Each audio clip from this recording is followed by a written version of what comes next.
anyways, we're going to go ahead and get started. So as you guys know, coming into every single trading week, we always look at the economic calendar. So with the information being provided, we can see Monday, there was no news. Now, even though, like I said, there was an expansion, it was difficult to navigate. So although price did offer a bunch of points or a bunch of handles, it was a high resistance run that wasn't clean or clear, which is why we opted out today. And in the previous pre-recorded lecture, I said that Monday is likely going to be a little bit more difficult to navigate, so we need to see how that plays out to get more information. So whenever you have a Monday that has no news whatsoever, and then every day following has news, like you can see right here, typically Monday will be lackluster. Now tomorrow, Tuesday, we have 10 a.m. Dolch job openings. Now, as you guys know, 10 a.m. news typically is a low probability news event. So while there might be something there to do, don't come into the session with high expectations, because majority of the opportunity will form Thursday and Friday. And the reason majority of the opportunity will form Thursday and Friday is because Wednesday we have CPI and Thursday and Friday are the days after CPI. CPI, I think I've said this before, is the largest news event of the month and gives a lot of clarity to the month. And whenever CPI falls on a Wednesday, if you have a cracking correlation that forms before CPI is released on either Monday or Tuesday, typically CPIs that release on Wednesday will follow in tune with that cracking correlation and continue as an expansion. So that is something to look out for. And then Thursday, we have 8:30 a.m. news, so this will probably be a very high probability day. And then Friday, we have 10 a.m. news, which I wouldn't say it's low probability or high probability, it's kind of in the middle. So high or low of the week, we could see that form on either Wednesday or Thursday.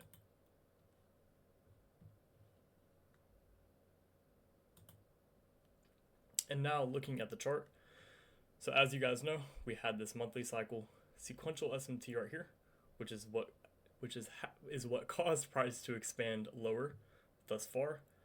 Now, I'm not entirely bearish here all the way. I still definitely think that we could come run these highs in a later date, way out in the future. But in order for price to turn, we need something equal to or greater than this SMT right here. And if that plays out, if that forms, then we can expect to use these highs right here as a draw on liquidity. So there's, again, still nothing really tipping its hand. There's no higher time frame levels. There's no higher time frame sequential SMT except this right here. So until something equal to or greater than forms with this, then we can expect the same price action that we are currently seeing. But something to keep in mind is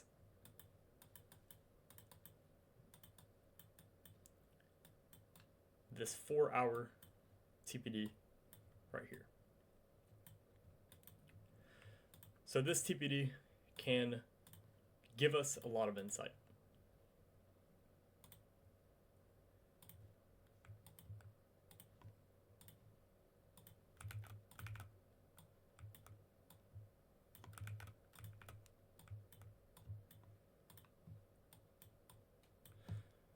So if the NASDAQ, trades below this low, while the S&P creates a failure swing, then that could call for price to return back within the range.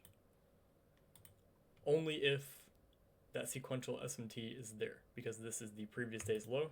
So if all of the assets trade under this low, then like I said, we could expect this same price action. But if this TPD serves as a reversal TPD and not a continuation TPD, then that is the only thing or the only reason for price to return within the range. So that's the only factor that really catches my eye right now. But again, Majority of the opportunity and the clarity will come later within the week. So don't blow or don't use all of your trades up this week or use all of your capital. Save it for whenever it's high probability.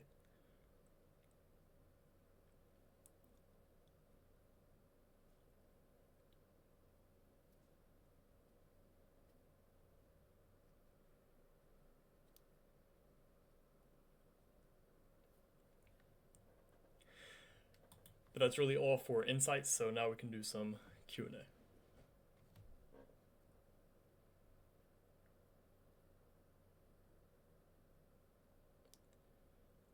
The only way to know what a TPD will serve as is to look for a cycle, correct? Yes. How to tell if it's a reversal or continuation TPD? The way to know if it's a continuation or reversal TPD is if you have well-established narrative. That's the only way. Well, there's another way, but we'll get into that later. But that is the big way. So, for example, this weekly TPD that formed,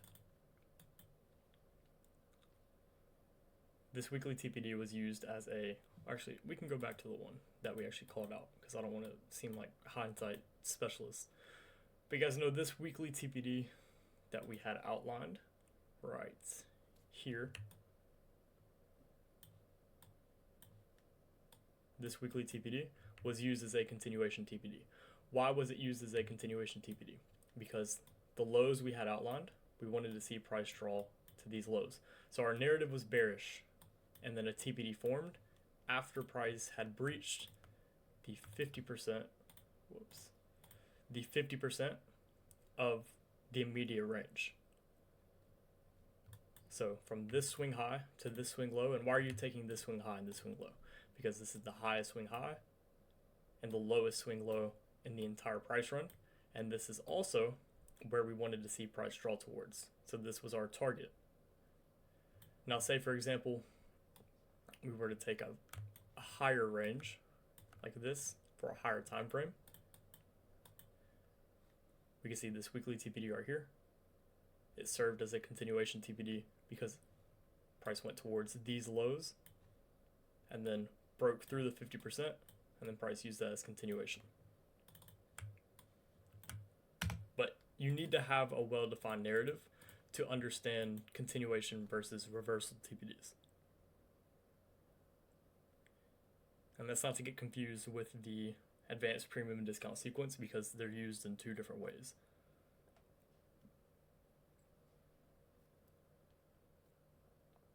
So if something tips its hand, you will target the previous SMT highs. We talk about targets later.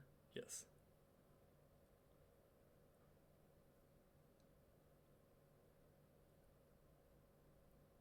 But I don't believe this is the big crash that everybody thinks it is. I don't think it's time for that yet. If anything, I see this as smart money, buying at a lower price so they can sell it at a higher price whenever the real crash does come.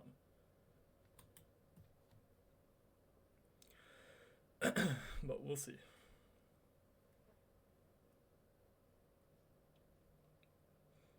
Yeah, if we see a weekly TPD forms in the near future, I'm buying everything.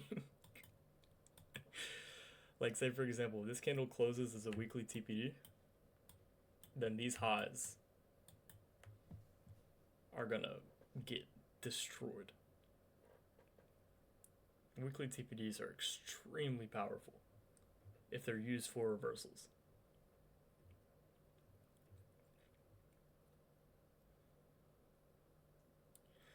How do you look at higher time frame key levels that are this far out on the left side of the curve, where indices are at now? I don't believe the market actually looks back this far. The market really only looks back the previous 60 days. So this is all new territory for the market, in a sense.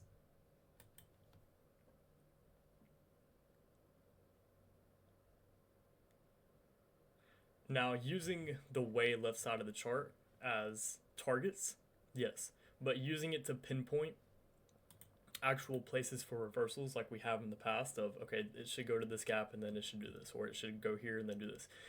You can't really do that for data that's all the way, months and months and months ago.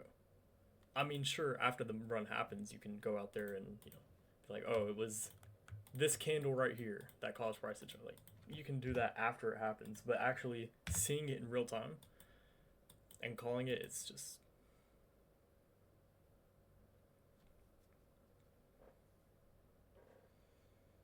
September's lows. The devil's mark.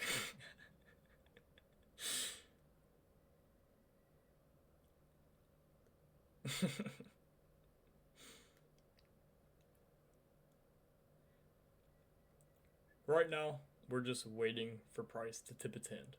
Really, in either direction.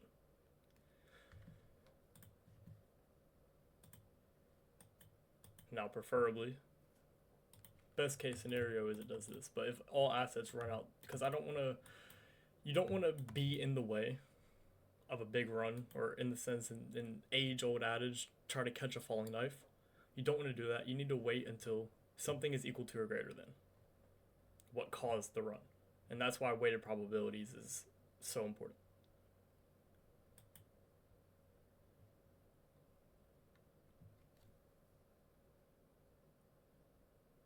So until something, like I said, is greater or equal to than the run, or the thing that caused the initial run, we can just expect price to continue going in the same direction.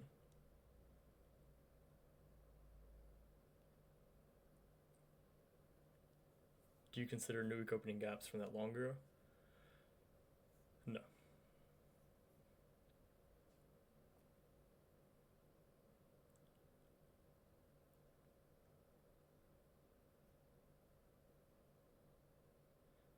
Do we get automatically renewed at the end of the month? Yes. The assistants got all that worked out, so it'll be March 31st, I think.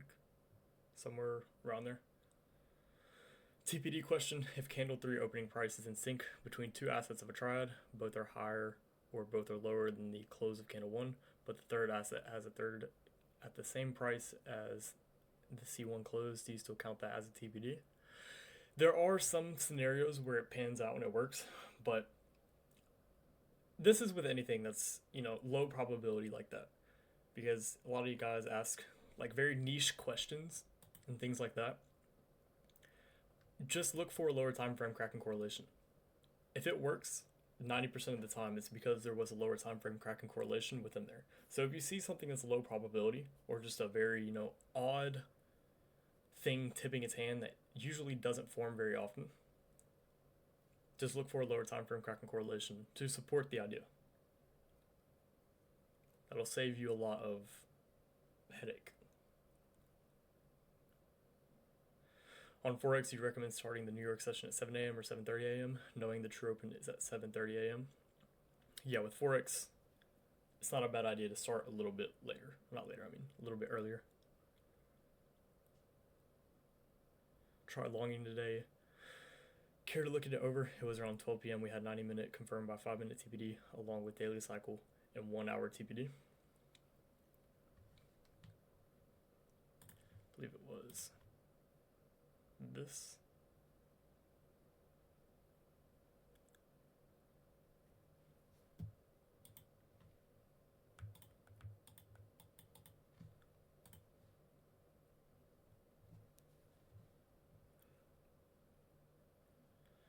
Nice. As soon as I go to look at something, it starts messing up.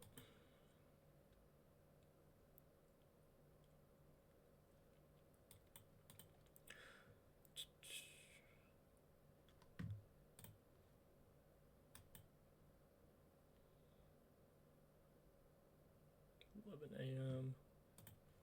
It's 12.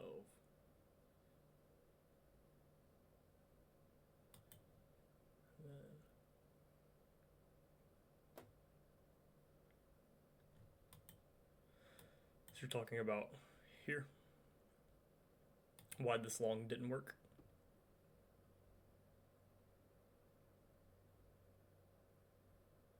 So I'm assuming you longed about here, somewhere around there.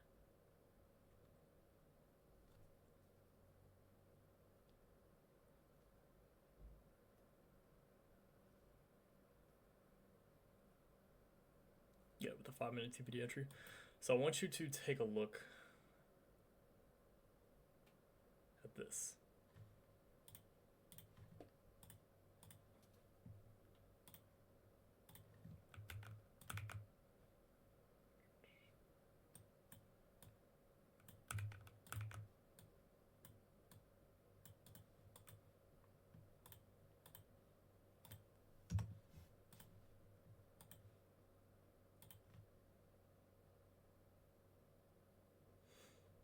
Do you see it? So the run for the downside had already began. Plus, with what we were saying, with what you know now about weighted probabilities, with what I just described there, the only reason why these concepts fail is because the user is looking at it in the wrong side or the wrong perspective. That's the only reason why these concepts fail.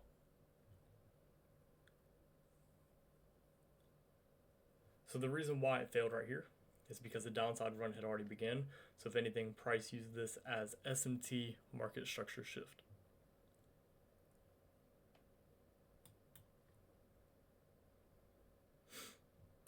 We'll see if we get this SMT. Came a little bit earlier than expected.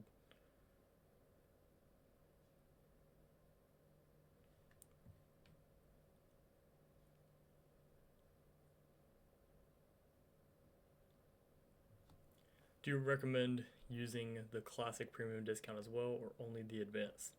Use the classic for continuation TPDs.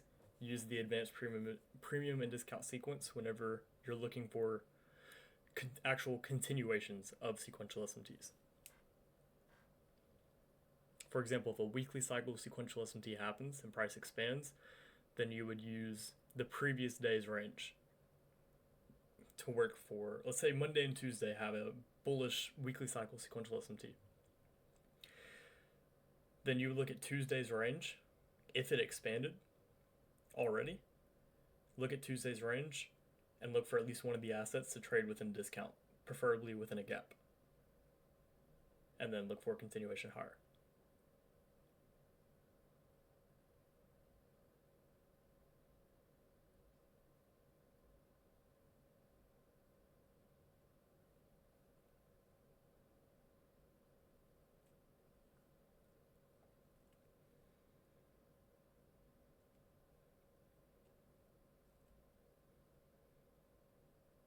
Why did NQ take the low? Or why is NQ going to take the low sooner?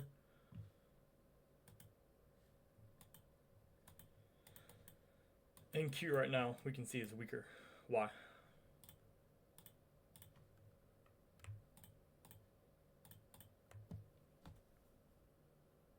This is a TPD right here. Even though the color of this candle means absolutely nothing, or the color of this candle is up close on both assets, this is still a what?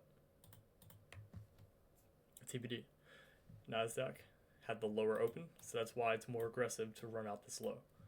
If this TPD is a reversal TPD to cause price to return within the range, the reason why the S&P would create a failure swing is because it's a higher open right here compared to this close.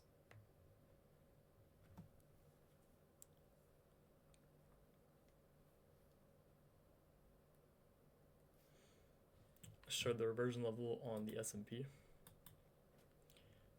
We'll look at more so this entire candle, but we'll see. For those that have heard me talk about this before.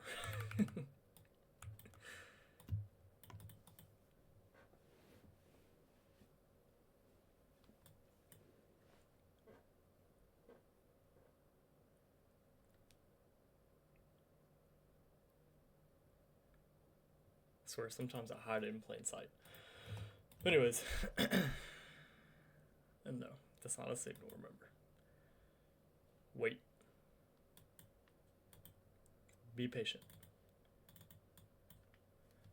Majority of your learning will come from observing and then seeing it actually happen, not from taking a trade. Because whenever you take a trade, and if any of you have taken a trade just because I called a direction, like immediately as soon as the live stream got over with, just bam, entered. Regardless of the outcome of that trade, the learning experience isn't going to be as good because you're going to have an emotional attachment to the outcome. That's why it's important to wait.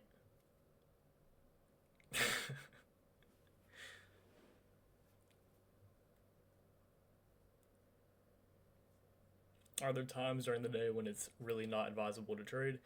Even if there is an SMT, yes, typically the lunch hour. So from about 11:30 to 1 o'clock, that's when things are more difficult.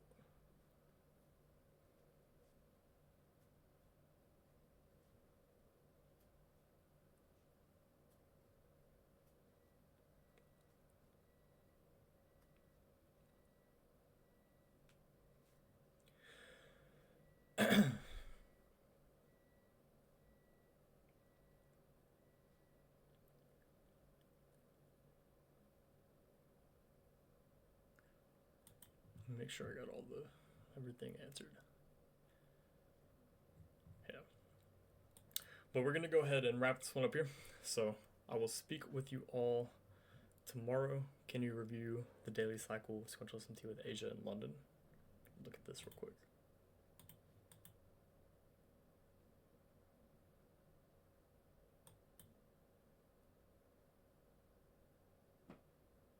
Oh, I'm talking about this right here. Yeah. Very rarely will this ever form high or low of the day, but it is a possibility. And yeah, they're trying to take me out. Can you guys hear me good now? Anytime I try to review something, they don't want me to. But very rarely will this ever form high or low of the day. The only time you ever see this work is for continuations, specifically within a gap. And in this instance, it was the new week opening gap.